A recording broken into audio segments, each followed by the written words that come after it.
It's time now for Countywide, a special presentation of Yavapai Broadcasting News. Join Paul David and Kyle Benedict as they talk with our community's leaders, newsmakers, and people in the know.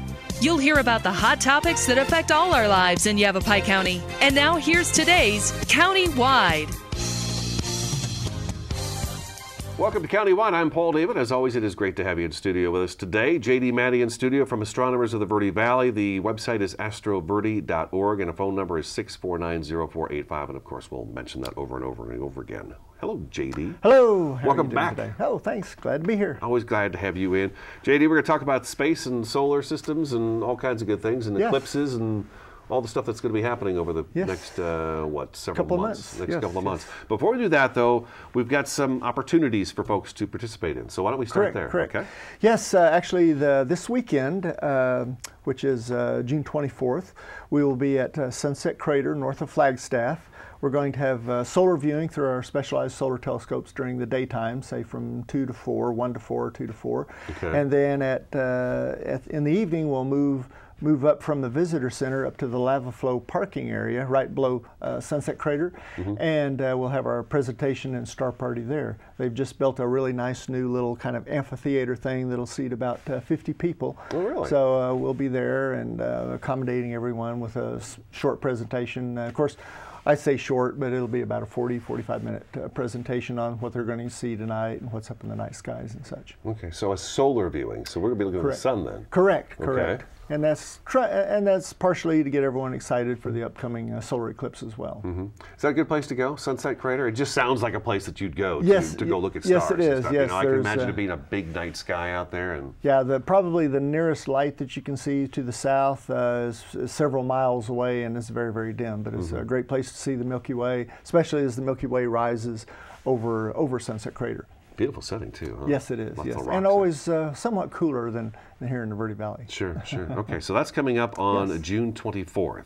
And then again, what time? June 24th. Should people show up out there? They could get there about 1 p.m. for the solar viewing at the visitor center. Okay. And then after, they can maybe have a bite to eat or go back to their campsite there, which is nearby. And then we'll start the presentation at about 7:30, and then the telescope viewing at about 8:30. Bring water and snacks with them? That's a good idea. Yes, always a good idea. Stay hydrated. That's for sure, because we've been very hot lately. Okay. Yes. What's next? Well, we actually have a couple of local events here. One is at the Camp Verde Library on July 10th. We'll be doing solar viewing in the late afternoon. We'll have our specialized solar telescope set up, and then it's probably still going to be a little warm then, but we'll be doing it right there at the library, so you can run in the library, cool off and such, and view their exhibit, which we'll talk about in a minute. And then also at the Cottonwood Library here just almost next door to us on July the 12th, and also again on August 9th. Okay. And that first one you talked about on Sunset Crater, I want to mention that it's not only just June 24th, but again on July 22nd. Correct. So there's a couple of opportunities to take part in that. Correct. And then, solar viewing also coming up at the Camp Verde Library on July 10th, and then the Cottonwood Library on July 12th, as well as August 9th. Correct. Okay, correct. Beautiful. And also I wanted to remind everyone that our meetings are at the Verde Valley Medical Center, Conference Room B, as in boy. And this particular year, everything worked out where they're the second Saturday of each month. So we have our Astronomy Club meeting there at 6:30 p.m. at the VVMC. Can we go back 1 second for the solar viewing? Oh, sure. The solar viewing, when I'm looking through, you said a specialty telescope is used. What makes it so special? Well, we have you can take a regular telescope and put a special solar filter on it to view the sun, and that allows you to see sunspots. Okay. But beyond that, you have to have a specialized telescope in different wavelengths of light. And one of the wavelengths we use is what's called hydrogen alpha, or the red wavelength. And the red wavelength allows you to see solar flares as they come off the edge. Neat. And also a lot of surface detail. I call it the boiling cauldron of plasma on the surface of the sun, or I like to call it the can of worm effect. It looks like a can of worms kind of wiggling around. Oh wow, that sounds amazing. Yeah. And then we also have another wavelength, an ultraviolet wavelength telescope, and that allows you to see some more surface detail as well as sunspot detail. That's amazing. Isn't that amazing? That is fun. Be able to look that close to the sun? Yes, 20 years ago you would probably buy a house for less than what it would cost for specialized solar equipment, but now you can buy it pretty much off the shelf for very reasonable prices. Oh, that's interesting alone too, right there. So what's an interesting price? Solar filters start out at about $25 to $30 for your regular telescope. If you want a specialized hydrogen alpha or calcium ultraviolet telescope, they're under $1,000. Still, though, I mean, that's your hobby. Yes. Wonderful. Okay. Sure. All right. And then you had meetings yes, for the year's second Saturday of each month at Verde Valley Medical Center, meeting room B as in boy. Okay. And then this is pretty neat because it's kind of a specialty item that's going on in Camp Verde right now. Correct. It's not like you can go see it anywhere you want to go exactly, see it. Exactly. Okay. It's called the Discover NASA exhibit, From Our Town to Outer Space. And only 8 venues were allocated over the term of this particular event. And we're talking about across the country, not 8 in Arizona, across the country. Exactly, across the country. So this is a very specialized event. And it's an interactive event as well. There's all kinds of information that you can read about. There's actually computer kiosks set up. There actually are some I guess you would call it a video type of game where you can program asteroids to strike different cities in the U.S. or wherever you want to strike an asteroid. Okay. And, it's just kind of a fun exhibit, definitely a hands-on exhibit. And that will be viewing until July 30th, so you've still got some time to go to the exhibit. Okay, yeah, so a little over a month there for that one. And there's, for our viewers, you can see some of the pictures there on the screen there. So what do you know what the library had to do to go ahead and get that exhibit in there? They actually had to make an application and a process, and they also had to meet requirements of doing star parties and science and STEM exhibits and education as well. You've got to have gotten much busier, your group. Oh, yes, yes. Over the years. Yes, yes. We've, I would say in a year's time, we do no less than 60 public star parties. Okay. Throughout the year? Correct. About 60. Correct. So what was that like maybe 10, 15 years ago? We would do maybe a dozen a year, maybe 2 dozen on a really, really busy year if we had a lot of requests. But now the interest in space and seeing what's out there is just quite fascinating to everyone, especially with all the NASA missions that have been going around asteroids, going around comets. The Juno mission is in operation going around Jupiter as we speak. So just a lot of exciting The rover things. to Mars. Yes, pictures of Mars. I mean, that right there that got me when they sent pictures back from Mars. Oh yes. Oh my gosh, I'm actually looking at Mars right now. Even though the rovers that they have usually terms of operation of just a few months, you know, they've been going for years and years and years now and still operating, still doing science.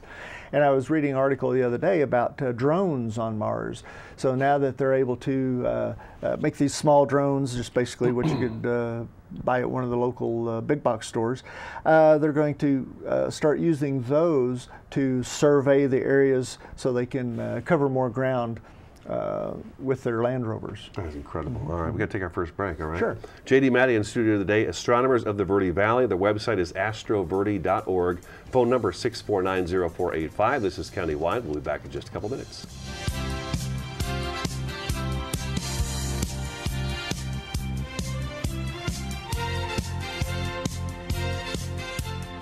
Hey, you. Yeah, you. Getting that college education, what are you gonna do? Graduate and take some office job? Be like everybody else? Or will you dare do something different? Like, be a teacher. You could be my teacher. You got the skills. The smarts? Yes, you. You could be the teacher I never forget. That would be cool. Does that corporate job even have recess? What are you gonna make of yourself?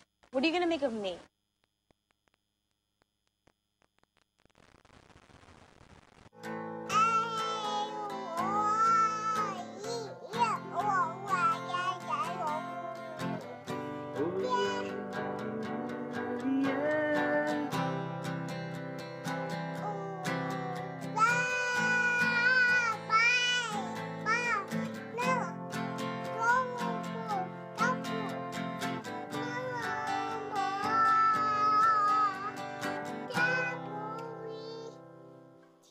The Q102.9 plays all the hits. Yo, what's going on? This is Drizzy Drake. Ariana Grande. Maroon 5. This is Rihanna.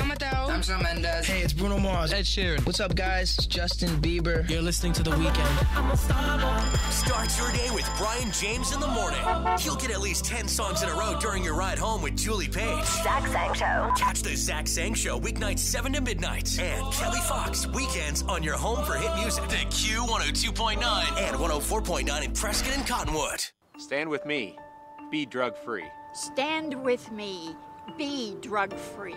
To make a difference, we must stand together. Stand with me. Be drug-free.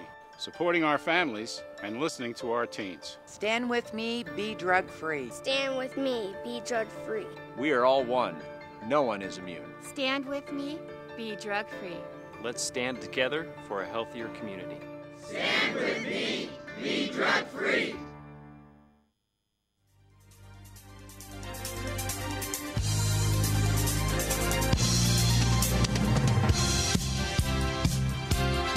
Welcome back to Countywide. Again, a website for you, astroverde.org. At the Astronomers of the Verde Valley, JD Maddy in studio today, and the phone number is 6490485. And we're moving on to...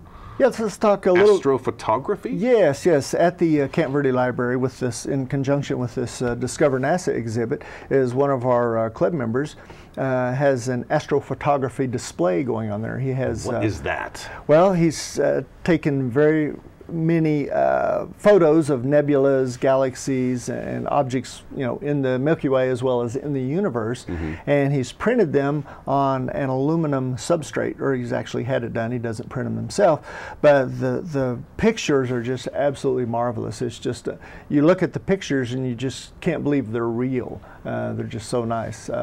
I would say I always refer to it as Hubble quality photography. Pulls you right in. Yes, it does. It pulls it right in.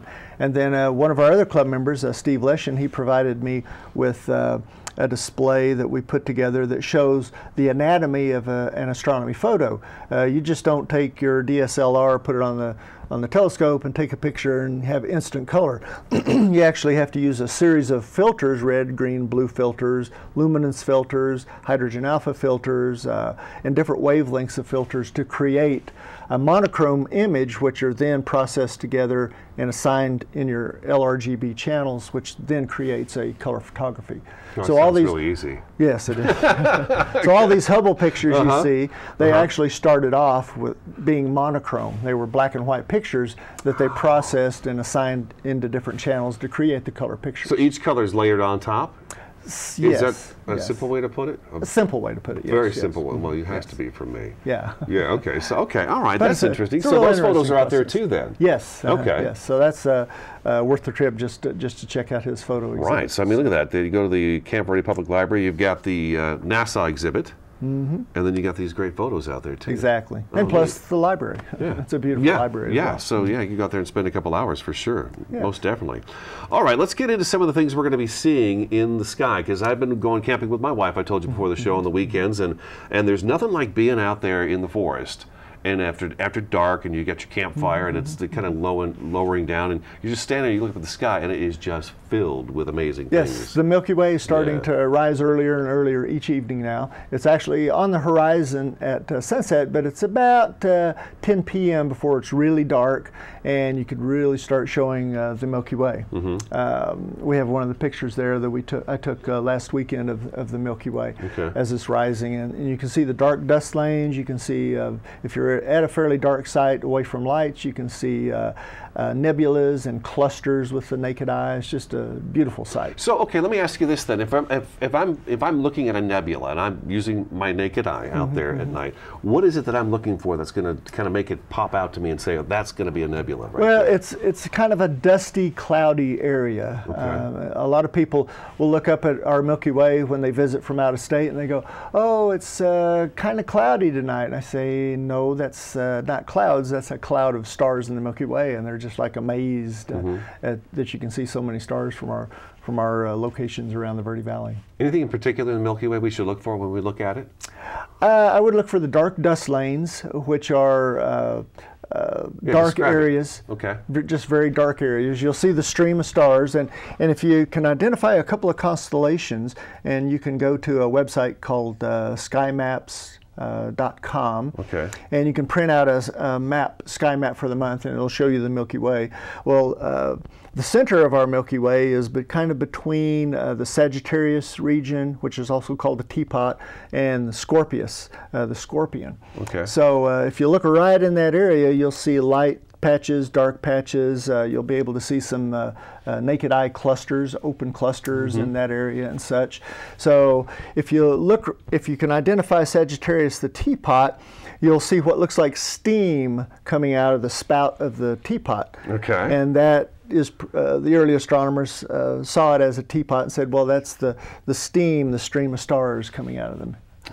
That is really neat. So skymaps.com. Correct. So go skymaps.com, and you can print out month to month where it's going to be and what to look for. Correct. Oh, that's so simple. Yes, it'll tell you what you can see with your naked eye, what you need binoculars for, and what you need a small telescope. Oh, I always forget about that, but binoculars, yeah, that pulls it in even closer. Yes, that'll pull in probably twice as many stars, and you can see with binoculars you can see very well open clusters, even a few fuzzy globular clusters and such. I forget that you've mentioned that in the past shows that you've been here. Some of the things you should make sure you take with you when you go out there like that. Just your cell phone and just a regular camera, and even an inexpensive camera can get some great pictures. Correct, and stuff. exactly. And binoculars, yeah. I've got binoculars and I always forget them in the trailer. I know. I go out for a walk and it's like, what's that over there? Well, I can't see it because I don't have my binoculars with me. Okay, so the Milky Way is going on right now, which is very cool. So we talked about Milky Way objects. Right. We want to talk a little bit more? Is there anything else we need to talk about? I mean, we've got some great pictures coming up too, so I should probably say people listening on the radio are going to want to find the show on YouTube or watch it later and get some of these shots that are coming in. This particular thing is called a nebula that we see. It's called the Lagoon Nebula. Okay. It's visible from a dark sky with the naked eye. There again, it just looks like a little small fuzzy patch. Binoculars will bring it in a little better. A telescope will bring in the stars as well as the nebulosity in that region. What's a low-range telescope go for? You can get a big box store telescope for under $100. Usually the issues with the less expensive telescopes are the tripods and the mounts. They're kind of wobbly, so it's difficult to, once you aim your telescope, it doesn't like to stay. It kind of like has reflex actions and such. Okay, all right. But you can find a really nice telescope for under $300. Okay. Really nice, with a solid mount, just good optics. Camping, it'd be nice to just be able to pop something like that up and just have that to look sure. Yeah, most definitely. All right, the big event of the year. Is this the big event of the year? I would say it's probably one of the big events of the century for the U.S. Okay, all right, let's talk about it. Well, this is our solar eclipse coming up on Monday, August 21st. Wow. Now, if you want to make a trip, probably a 10-hour trip from here, you can get to what's called the eclipse path. Now, the eclipse path will start in Portland, Oregon, and does a slight curve across the U.S. all the way over to, I believe it's South Carolina. Okay. And this is about a 70-mile wide path, where if you're in this path, you'll be able to see a total solar eclipse. And this will be the first total solar eclipse in the U.S. since 1979. So it's been a long time coming. Yeah. I was in 3rd or 4th grade. Oh. I was telling you before the show, I was in 3rd or 4th grade. I remember the last one that came through. Okay. Yeah. But it's going to, what's going to be happening for people who maybe not know what a solar eclipse is, a total solar eclipse? Everything's going to align. Some of the viewers and listeners may recall in 2012, everyone rushed to Page, Arizona to see the annular eclipse. Now, an annular eclipse is when the moon passes in front of the sun, but it's so far away, it's smaller in apparent size, doesn't cover the whole sun. The total solar eclipse is when the moon is closer to the Earth and actually covers the entire sun.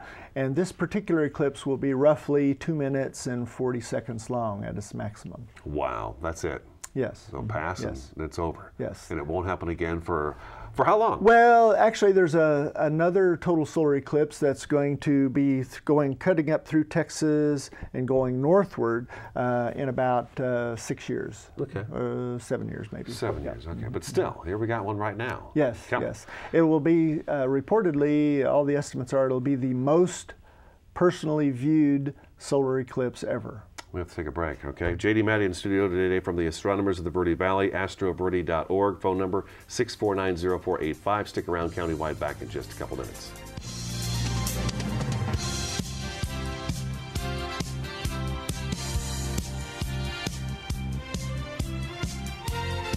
The Q102.9 plays all the hits. Yo, what's going on? This is Drizzy Drake. Ariana Grande. Maroon 5. This is Rihanna. I'm Shawn Mendes. Hey, it's Bruno Mars. Ed Sheeran. What's up, guys? It's Justin Bieber. You're listening to The Weekend. Start your day with Brian James in the morning. You'll get at least 10 songs in a row during your ride home with Julie Page. Zach Sang Show. Catch the Zach Sang Show weeknights 7 to midnight. And Kelly Fox weekends on your home for hit music. The Q102.9 and 104.9 in Prescott and Cottonwood.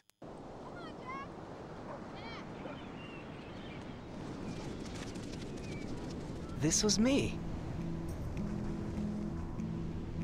And Mom and Dad. And my big brother Alex. And Jack.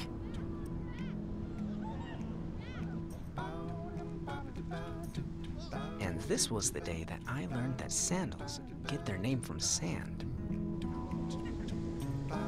That jellyfish aren't made of jelly. That stars don't just come from the sky.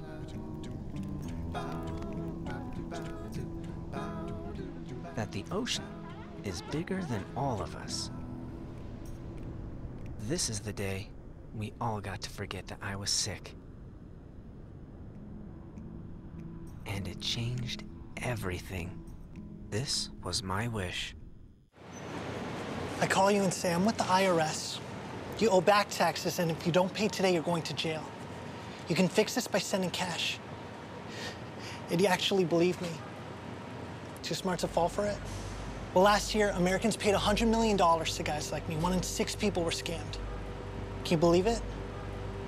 Well, you shouldn't. I just made that up, too.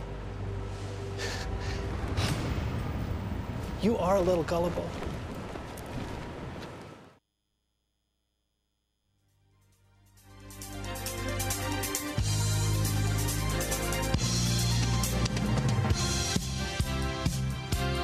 Welcome back to Countywide. We've got just a couple of minutes left of the program, and we want to talk about some of the safety concerns with looking at a solar eclipse. Yes. It's not something I should just stare at. Exactly.